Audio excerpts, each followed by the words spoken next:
Kakatapos lang namin mag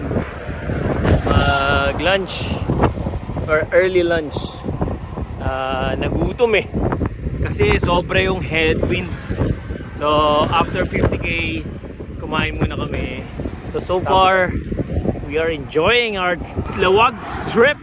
So tara dito mga kabigote. Ang ganda.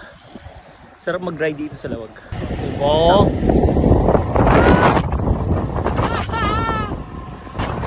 Hawak ko kasi cellphone ko eh.